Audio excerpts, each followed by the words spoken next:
समाज के हर तबके के हित का चिंतन करते हुए राजस्थान को आगे बढ़ाने का काम किया है।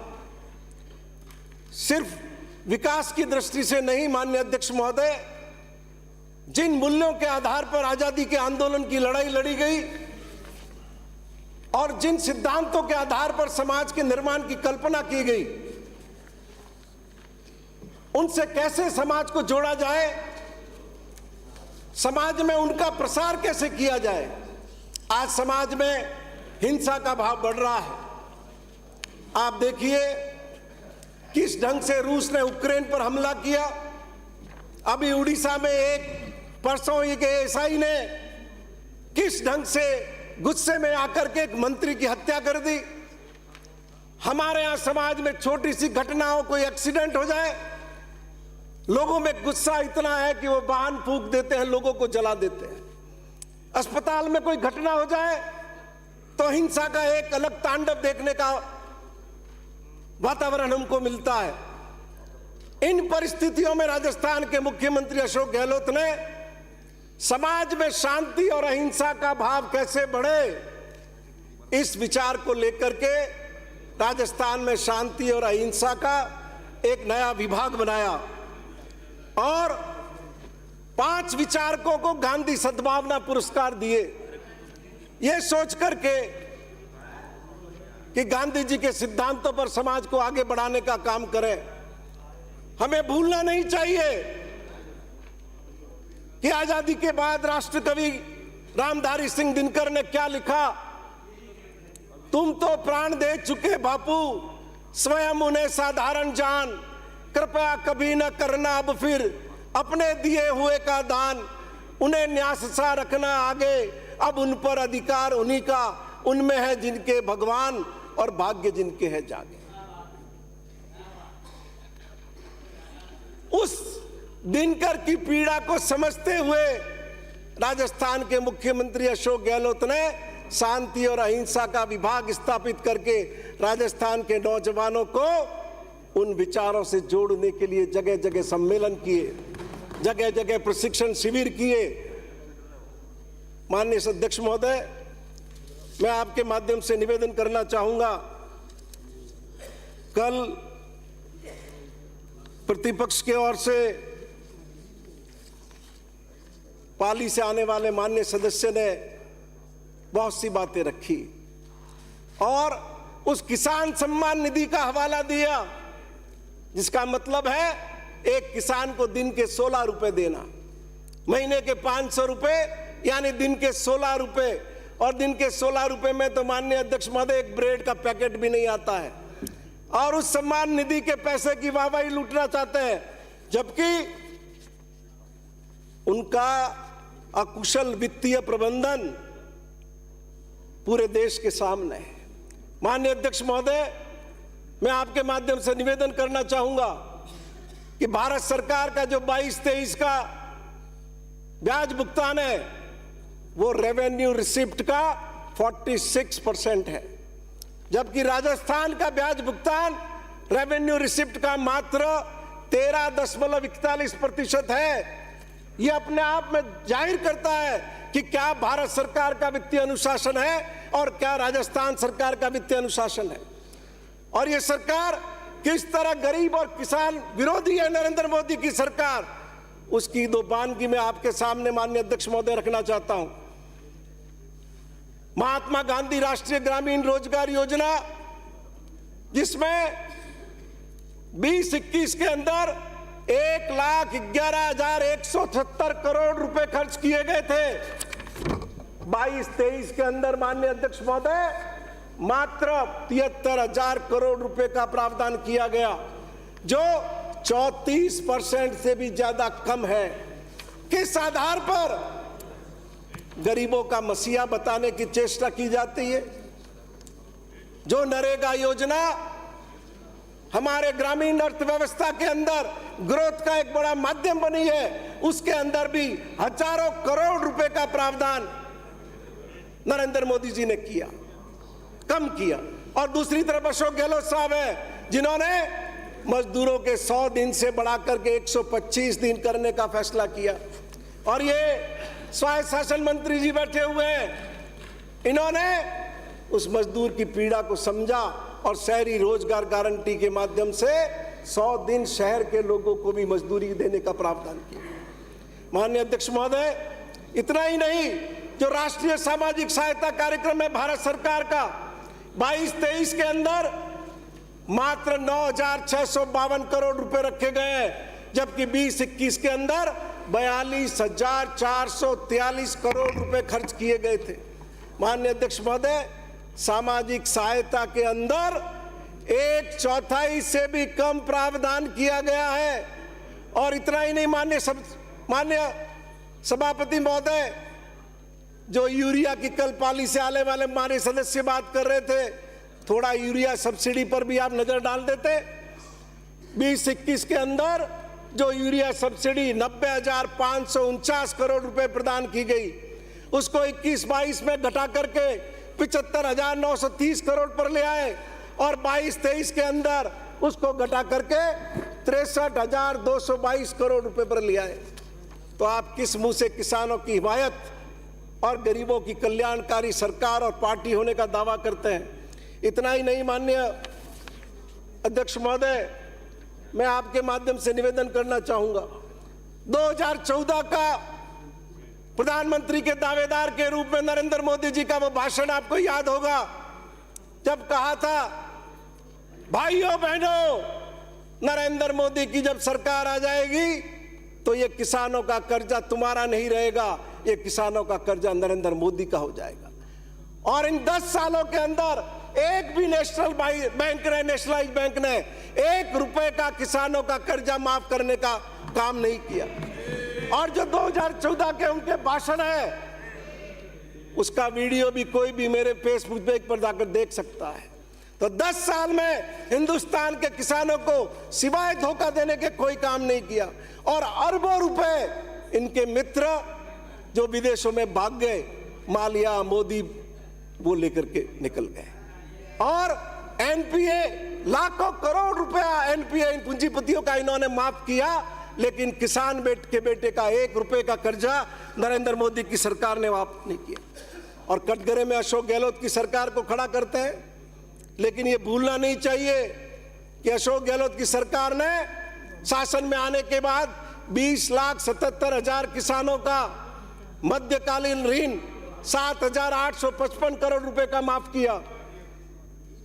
अल्पकालीन ऋण मध्यकालीन 160 करोड़ का माफ किया, दीर्घकालीन 200 करोड़ रुपए का माफ किया।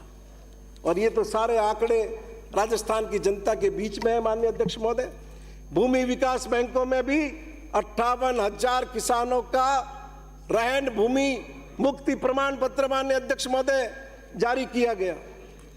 और मैं धन्यवाद दूंगा राजस्थान के कृषि मंत्री जी को कि आज राजस्थान में 54 कृषि महाविद्यालय चल रहे हैं और आपको जानकर के आश्चर्य होगा कि उनमें से 54 में से 42 अशोक गहलोत की वर्तमान सरकार के द्वारा खोले गए। कृषि के लिए अलग से बजट लाया गया, अलग से मिशन तय किए गए। पूरे हिंदुस्तान के अंदर किसानों की हक, किसानों की रहनुमाई करने वाली यदि कोई सरकार है तो वो अशोक गहलोत की सरकार है। और मुख्यमंत्री किसान मित्र ऊर्जा योजना, किसी पे गांव में जाकर के खड़े हो जाइए और किसानों से पूछिए कि कितने लोगों का बिल 0 आ रहा है, आपको सैकड़ों हाथ खड़े हुए मिलेंगे। क्यों? कि जिनके 5 हॉर्स पावर की मशीन लगी हुई है उनका तो 100% बिल 0 हो चुका है। राजस्थान के अंदर माननीय अध्यक्ष महोदय 8,93,000 किसानों के 0 राशि के बिल वितरित किए गए हैं। 8,93,000। मई 21 से दिसंबर 22 तक 12,88,000 किसानों के को 1,726 करोड़ रुपए का अनुदान दिया गया है। भूतो न भविष्यति, ऐसा लोक कल्याणकारी सरकार और ऐसा शासन न तो पहले कभी आया है न भविष्य में कोई ला सकेगा। माननीय अध्यक्ष महोदय, 3,27,000 किसानों के कर्जे के कृषि कनेक्शन जारी किए गए। और आप अर्थव्यवस्था की बुनियाद होता है रेवेन्यू डेफिसिट या फिस्कल डेफिसिट। आप भारत सरकार के और राजस्थान सरकार के राजकोषीय घाटे का भी तुलना करिए। राजस्थान का राजकोषीय घाटा है तमाम विपरीत परिस्थितियों के बाद भी, जब केंद्र पूरी तरह सहयोग कर रहा है, जो केंद्र राज्य की मिली जुली योजना है जिसमें 90-10 का रेशियो होता था, 70-30 का रेशियो होता था, वो सब घटा करके आप 50-50 पर ले आए या 60-40 पर ले आए। इसके बाद भी राजस्थान का राजकोषीय घाटा 21-22 का है 4.03%, और भारत सरकार का क्या है 6.71%। मेरे प्रतिपक्ष के मित्र अगर उनके पास कोई इसके अलावा जानकारी हो तो जब बोले तब इसका जवाब दे दें। और सकल घरेलू उत्पाद वृद्धि का अनुमान देखिए, 22-23 में हमने अनुमानित किया 11.56%, और भारत सरकार ने क्या किया, मात्र 11%। और लोन और अदर जो लायबिलिटीज है उसमें भी जीएसडीपी का 21-22 के अंदर हमारी स्थिति 39% पर थी और भारत सरकार 59% पर थी। तो आप इससे अंदाजा लगा सकते हैं माननीय सभापति महोदय कि राजस्थान के मुख्यमंत्री अशोक गहलोत जो वित्त मंत्री भी है, किस रूप में वित्तीय अनुशासन के साथ में राजस्थान की व्यवस्था का संचालन कर रहे हैं। ये पहले भी जब मुख्यमंत्री थे 5 साल, तब भी राजकोषीय घाटा हमेशा 3% के नीचे रहा, कभी उन्होंने 3% से ऊपर आने नहीं दिया।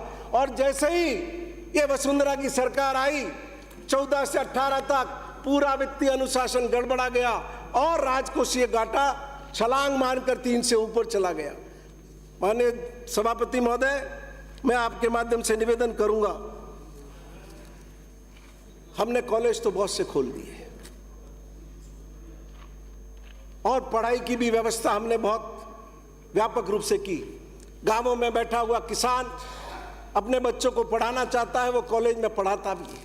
लेकिन लोक कल्याणकारी सरकार को सोचना चाहिए कि इन लाखों की तादाद में डिग्रियां लेकर निकल रहे इन बच्चों का आगे भविष्य क्या है, और वो उनको किस तरीके से आत्मनिर्भर बनाया जा सकता है, और उसका एकमात्र रास्ता है औद्योगिक विकास। और राजस्थान की मौजूदा सरकार ने जो राजस्थान इन्वेस्टमेंट सबमिट किया उसमें 4192 MOU साइन किए गए माननीय अध्यक्ष महोदय, 10,44,000 करोड़ के। और ये पिछली सरकार की तरह नहीं है। माननीय सभापति महोदय, मैं आपको विनती करना चाहूंगा कि 4192 में से 2035 धरातल पर आ चुके हैं और उनके काम शुरू होने की दिशा में हम आगे बढ़ चुके हैं। और जो वन शॉप प्रणाली हमारा इंडस्ट्री डिपार्टमेंट लेकर के आया, हमारे मुख्यमंत्री ने अनेक नियमों में शिथिलता दी और यहां तक कह दिया कि जो राजस्थान के कानून हैं वो 3 साल तक प्रभावहीन किए जाते हैं, सिर्फ इसलिए कि उद्योगों को बढ़ावा दिया जा सके। और वन शॉप प्रणाली में जो 3 मीटिंग अभी तक हुई है, 4,34,788 करोड़ के विनिवेश के प्रस्ताव माननीय सभापति महोदय स्वीकृत किए गए। मैं आपके माध्यम से विनती करना चाहूंगा, शिक्षा, राजस्थान के अंदर जो क्रांतिकारी परिवर्तन शिक्षा के क्षेत्र में माननीय सभापति महोदय राजस्थान की मौजूदा सरकार लेकर के आई है, उसका कोई दूसरा 5,000 से ज्यादा 12वीं तक के स्कूल खोले, 1700 अंग्रेजी माध्यम के स्कूल खोले।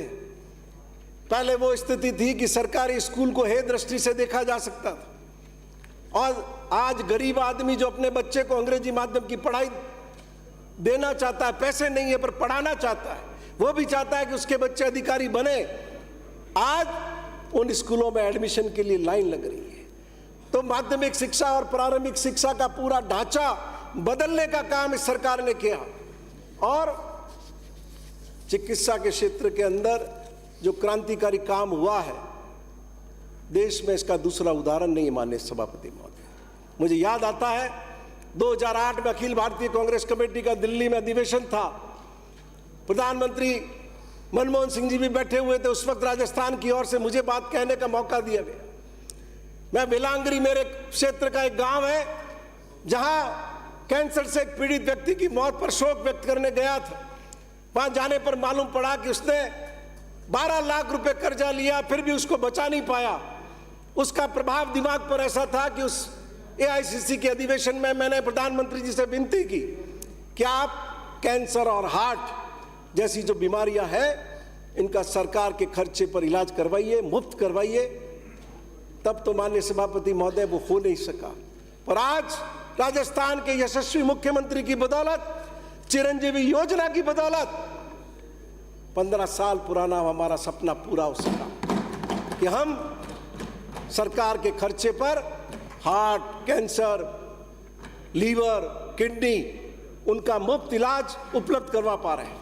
और मैं चुनौती देता हूं कि भारतीय जनता पार्टी के शासित राज्यों का भी आंकड़ा पर लाकर रखिए, पूरे देश का भी आंकड़ा लाकर के रखिए, कौन सा स्टेट है जिसके सबसे ज्यादा नागरिक स्वास्थ्य बीमा से लाभान्वित हैं। माननीय अध्यक्ष महोदय, सभापति महोदय, पूरे देश में मात्र 41% लोग इस बीमा से लाभान्वित हैं और राजस्थान की 88% जनता चिरंजीवी योजना के माध्यम से माननीय सभापति महोदय लाभान्वित है।